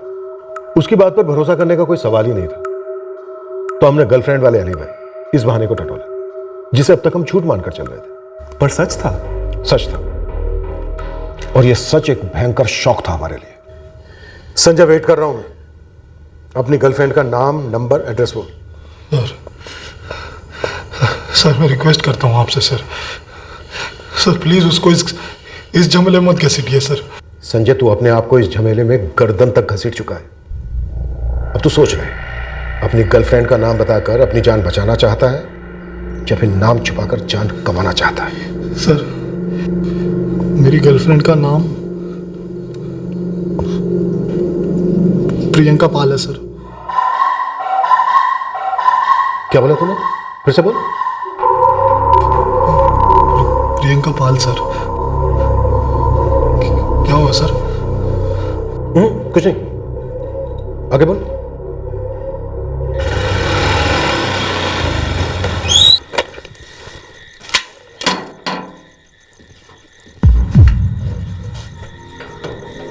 हाय। हाय। ये किसका घर है? मेरी एक फ्रेंड का। So how was the exam? बिल्कुल मेरी तरह, टॉप क्लास। ओह, तो टॉप क्लास एग्जाम का सेलिब्रेशन होने वाला है आज। क्या खिलाओगी? क्या पिलाओगी? संजय, तू अभी भी गेम खेल रहा है हमारे साथ? सर मैं आपको सब सच सच बता चुका हूँ सर। मैं उस रात अपनी गर्लफ्रेंड प्रियंका पाल के साथ था सर। तुम दोनों ने जो 2 कौड़ी का प्लान बनाया ना, बहुत ही सस्ता प्लान है। और तुम लोग ये मान के चल रहे हो कि हम लोग तुम्हारी तरह ढक्कन है। हमारा कोई प्लान वैन नहीं है मैडम। हमारी लाइफ के तो ऐसी लग चुकी है। हमारा जॉब वॉब करियर वरियर सब कुछ खत्म हो चुका है सर। फिर काय का गेम प्लान? गेम ये है बेटा कि जिस प्रियंका पाल नाम की लड़की के साथ तुम तीनों ने पूरी रात रेप किया, अब तू उसे अपनी गर्लफ्रेंड बता रहा है? प्रियंका पाल के साथ? हाँ, प्रियंका के साथ। ये किसने बताया आपको? कल का पैदा हुआ समझ रहा है हमें?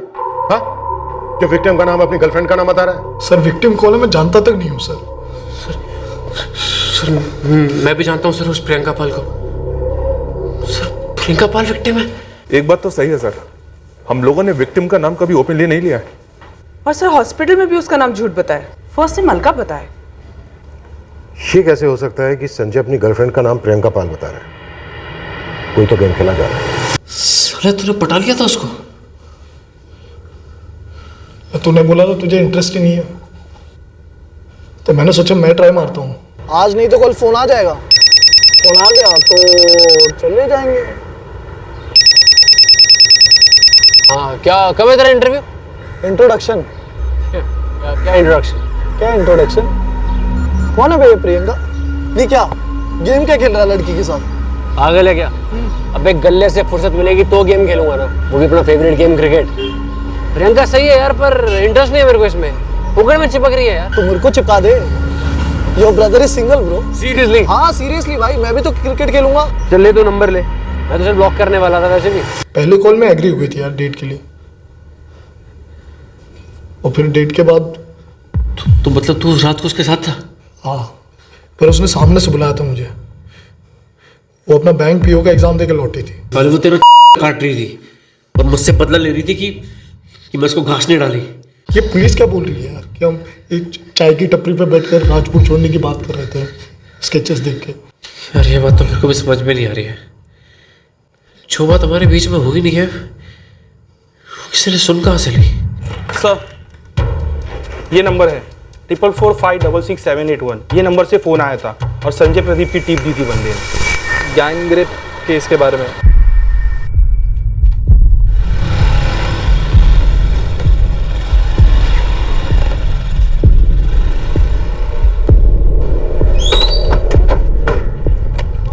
विशाल कुमार जोशी।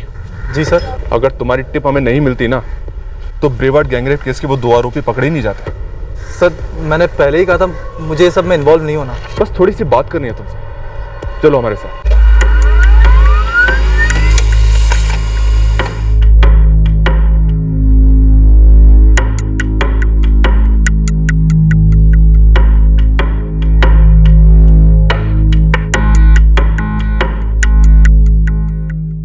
जेके कॉम्प्लेक्स, जहाँ से सर मुझे लेकर आए उसके बाहर ही एक चाय वाला है, वहीं पे सुनी थी मैंने उन दोनों की बातें। और तुम इन दोनों को, संजय सिंह और प्रदीप चौहान को पहले से जानते हो? नहीं सर, पर्सनली नहीं जानता, बस इतना पता है कि वो संतराम कॉलोनी में रहते हैं। तुम तो शहर के दूसरे छोर पर रहते हो, हाशिमपुरा, अपने किराए के मकान में। फिर तुम इन दोनों को कैसे जानते हो? सर वो हमारे कुछ कॉमन फ्रेंड्स हैं। उन कॉमन फ्रेंड्स के नाम, नंबर और एड्रेस। सर सिर्फ कॉमन फ्रेंडशिप तो इनके बीच ही कुछ लगती है। डिटेल में बताओ। सर 3 महीने पहले इस विशाल कुमार जोशी के नंबर से प्रदीप चौहान के नंबर पर कॉल्स हुए हैं। फिर से विशाल कुमार जोशी एक दूसरे नंबर 445678 पे लगातार टच में था। और सर यही नंबर 445678 ये नंबर 5 फरवरी की रात को 9:30 बजे संजय सिंह के टच में था। और सर रात 2:30 बजे तक फलों की मंडी में इसका लोकेशन था, और वही लोकेशन जो संजय सिंह के फोन का था। ये फ्रेंड्स नेटवर्क किसी सोशल नेटवर्क से कम नहीं लगता। दोस्तों के दोस्त। तो फिर दुश्मन कौन है भाई?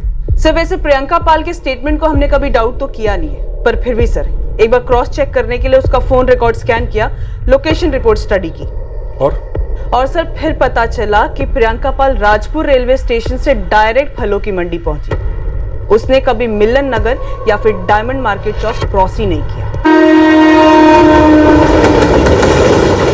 संजय मेरी जान, आज तुम्हारा लकी दिन है, या लकी रात समझो। किसी घर का इंतजाम हुआ? जब मूड हो और मौका हो तो इंतजाम अपने आप ही हो जाता है, समझे? चल एड्रेस भेज। तुम्हें वो फलों की मंडी पता है? और सर जिस नंबर से ये कॉल आया था संजय को, वो नंबर यही है 445678 और इनफैक्ट सर इस नंबर से हमारे आदर्श नागरिक विशाल कुमार जोशी टच में थे।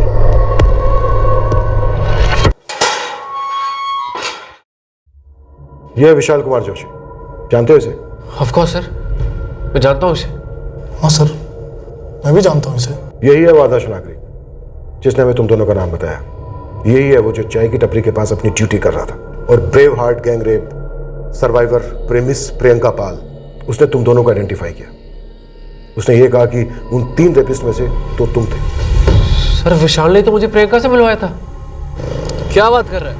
मुझ में इंटरेस्टेड? और नहीं तो क्या झूठ बोल रहा हूँ मैं? अरे उस दिन देखा नहीं क्या रेस्टोरेंट में जब तुम दोनों को इंट्रोड्यूस करवाया था मैंने? कैसी बड़ी बड़ी आंखें हो गई थी उसकी। तुझे भाई गलत फहमी हो रही है, मुझे लड़कियों में रद्दी पर इंटरेस्ट नहीं है, ठीक है? सर उस दिन के बाद प्रियंका ने मानो स्टॉकिंग शुरू कर दी सर। फ़ोन पे फ़ोन, मैसेज पे मैसेज, मिलो मिलो मिलो। मैंने बोला सर उससे मुझे नहीं मिलना है तुझसे, तो सर उसने मुझे सामने से बोला कि मुझे परमानेंट कमिटमेंट नहीं चाहिए, मुझे सिर्फ वन नाइट स्टैंड चाहिए। तो सर मैंने तो कान पकड़ लिए, मैंने बोला इस काम में नहीं पड़ना है मुझे। सर तब संजय इंटरेस्टेड हो गया सर।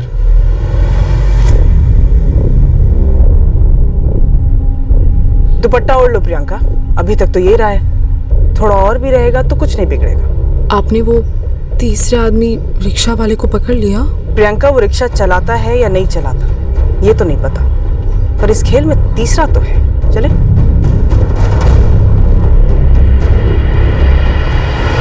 सर हमने विक्टिम के कपड़े सीमन एनालिसिस के लिए भेजे थे, उसके वजाइनल और एनल स्वॉब्स लिए थे। डॉक्टर, इस केस में अब तक हमें एक से बढ़कर एक शॉक लगा है। उम्मीद करता हूं कि आपके शॉक का वोल्टेज इन सब से तगड़ा होगा। सर विक्टिम ने कहा था ना कि उसके साथ गैंग रेप हुआ है। सर मैं विक्टिम के स्टेटमेंट्स पर कोई सवाल तो नहीं करना चाहती, पर जो हुआ है और उसने जो कहा है उसमें काफी फर्क है।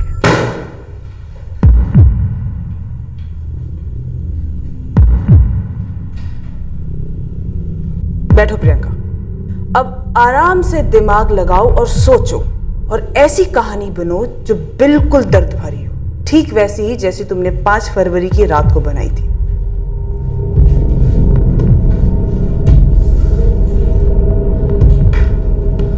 क्या हुआ? उन्होंने पकड़ लिया मुझे। अब क्या? लग गई। तुमने मुझसे कहा था कि कुछ दिनों में सब कुछ ठीक हो जाएगा, प्लान काम करेगा। जी विशाल, तुमने मुझे किस टाइप की लड़की समझ रखा है? एक बात बताओ, बैंक के पीओ के एग्जाम में हजारों लोग बैठते हैं और वैकेंसी कितनी होती है? सिर्फ 200। एंड टू बी ऑनेस्ट, हमारा लक है ना कमजोर चल रहा है, थोड़ा समझो। हाँ वो ठीक है, but I really love you Vishal. तुम मुझे किसी और के साथ में सोने के लिए बोल रहे हो? मैं भी तुमसे उतना ही प्यार करता हूँ जितना तुम मुझसे करती हो, लेकिन ये मैं सिर्फ अपने लिए थोड़ी कर रहा हूँ, मैं हमारे फ्यूचर के लिए कर रहा हूँ ना। अच्छा, इसका मतलब है आज मुझे प्रदीप के साथ सोना पड़ेगा और कल किसी और के साथ? No no no, just once, बस एक बार। देखो प्रदीप बड़े बाप की औलाद है, उसके साथ सिर्फ एक बार सेक्स करो बस, फिर बोल देंगे कि रेप किया, उसको रेप केस में फंसा देंगे, इकलौती औलाद है अपने माँ बाप की, ऊपर से वो बिजनेस में उनको नाम वाम का बड़ा टेंशन होता है। उसका बाप सीधा कोर्ट के बाहर सेटलमेंट करेगा। 30-35 हम मांग देंगे, 20 तो दे दे। इनका 20 लाख रुपए नहीं दिए तो? यार तुम देख, इतनी नेगेटिव क्यों सोच रही हो? ऐसे भी नेगेटिव चीजें कम है क्या आसपास? यहाँ पे तुम्हारे पापा का दिमागी हालत ठीक नहीं है। वहाँ तुम्हारा भाई कब ग्रेजुएट होगा, कब जॉब लगेगी, और तब तक? देखो, मैं बहुत पॉजिटिव हूँ। बैंक के पीओ एग्जाम में मेरा नंबर लगना ही लगना है। आंखें खोलकर सोचो, लाखों लोग एग्जाम देते हैं, यहाँ रोटी एक है और खाने वाले 1000, लेकिन यहाँ सिर्फ एक प्रदीप है और एक तुम। सोचो स्ट्राइक रेट क्या है। प्रदीप नहीं फंसा तो संजय सिंह को टारगेट बनाया तुमने? ये संजय मेरे पे जान छिड़क रहा है। क्या लगता है कितने पैसे मिलेंगे? प्रदीप चौहान से जितना पैसा निकल सकता था उतना तो नहीं निकलेगा, लेकिन 10-1 लाख तो आराम से निकल सकते हैं। बाप बैंक में सीनियर ऑफिसर है, कोठी है, फ्लैट इन्वेस्टमेंट होंगे, तो कम से कम 15 लाख तो मिल ही सकते हैं। अगर फिर भी बाय चांस मैं ये संजय के साथ में सेक्स करती हूँ और रेप होती हूँ, उससे पैसे मांगती हूँ, अगर बाय चांस मेरा नाम आ गया तो यार मेरे बैंक के पीओ एग्जाम्स पे फर्क तो नहीं पड़ेगा? यार प्रियंका, आजकल रेप हुई लड़की को सर्वाइवर बोलते हैं और उसका नाम कोई नहीं लेता। यार उसे तो सहानुभूति मिलती है मीडिया से, सोशल मीडिया से। रिक्शा, फलों की मंडी चलोगे भैया? हाँ।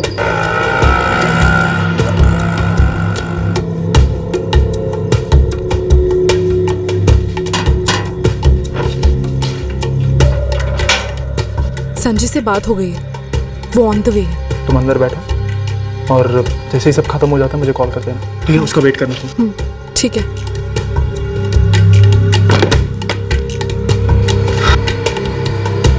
सो अब फिर कब करेंगे एंजॉय? जल्द ही।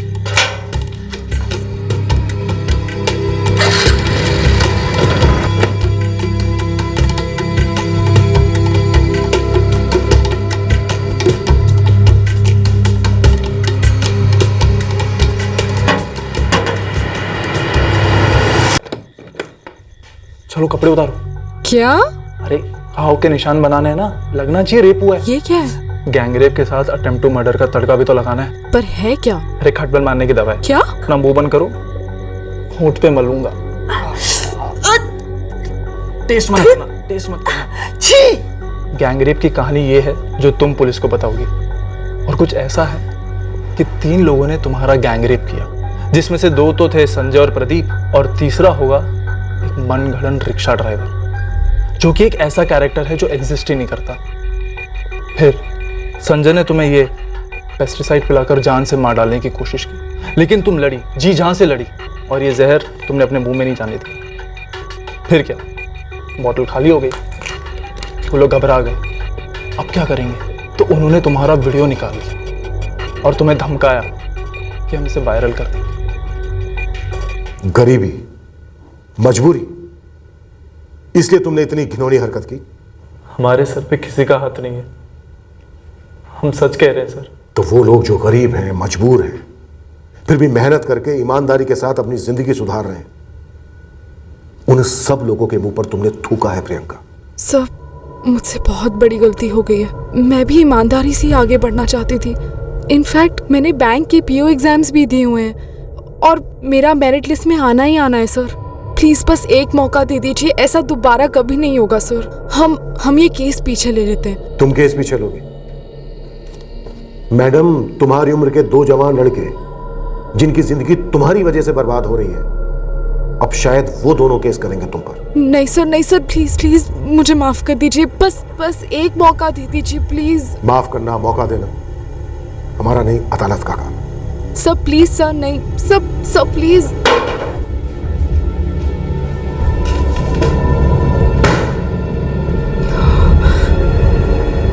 सर मैं इन्हें सर जाने नहीं दूंगा सर। मैं इस प्रियंका और इस विशाल पे केस फाइल करूंगा। सर मुझे इन दोनों के खिलाफ केस फाइल करना है सर। तुम दोनों इनके खिलाफ अपनी कंप्लेंट्स लिखवा दो। सर आप एक ऑफिशियल स्टेटमेंट तो इशू करेंगे ना सर कि हम दोनों इनोसेंट है और हमें बेवजह फंसाया गया था। बिल्कुल, वैसे भी हमें प्रेस में स्टेटमेंट इशू करना ही है। सर, जहां मैं इंटरव्यू के लिए जा रहा था अपने जॉब के लिए, खबर तो वहां तक भी पहुंच गई होगी सर। मीडिया में नाम आया था हम दोनों का। सर हमारा नाम तो ऑलरेडी खराब हो ही चुका है। सब लोग हमें वैसे भी रेपिस्ट समझते हैं सर, और अगर मीडिया में साबित कर भी देंगे हम इनोसेंट हैं, तब भी लोग हमें रेपिस्ट समझेंगे। लोग तो यही कहेंगे ना कि पैसे वालों के बेटे थे, पैसा देकर केस को रफा दफा कर दिया होगा। I don't think so sir. मुझे अभी कभी जॉब के लिए फोन आया। जो हुआ उसे बदला तो नहीं जा सकता।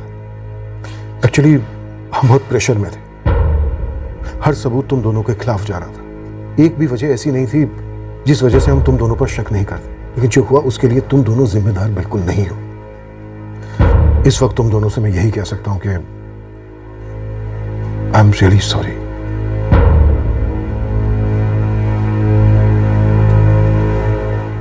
ये दोनों प्रियंका और विशाल, इन्होंने ऐसे प्लान किया था कि एक बार केस पुराना हो जाएगा, फिर प्रदीप और संजय से पैसे लेकर केस वापस ले लेंगे।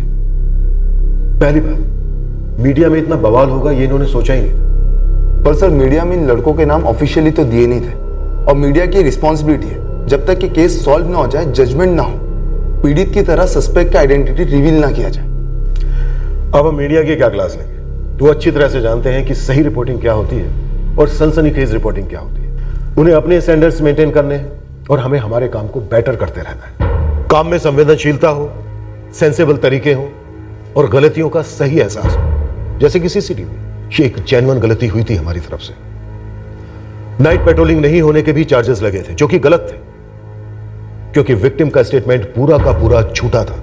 लेकिन इस झूठे स्टेटमेंट के बीच से एक सच यह भी उभरता है कि अगर हम पुलिस ऑफिसर्स अपनी ड्यूटी पूरी शिद्दत के साथ करें तो क्रिमिनल्स हमसे डरेंगे। भले ही इससे जुर्म पूरी तरह से ना रुके, लेकिन यह सच है कि कानून का डर जुर्म को कंट्रोल जरूर करता है। और अगर हमारी ड्यूटी के प्रति कमिटमेंट की वजह से कोई आम आदमी क्विक मनी के लिए जुर्म का रास्ता नहीं अपनाता है, तो यह सबसे बड़ा ब्रेक थ्रू है हमारे लिए। इस तरह के और भी एपिसोड देखने के लिए हमारे चैनल को सब्सक्राइब करें और बेल आइकन दबाना ना भूलें।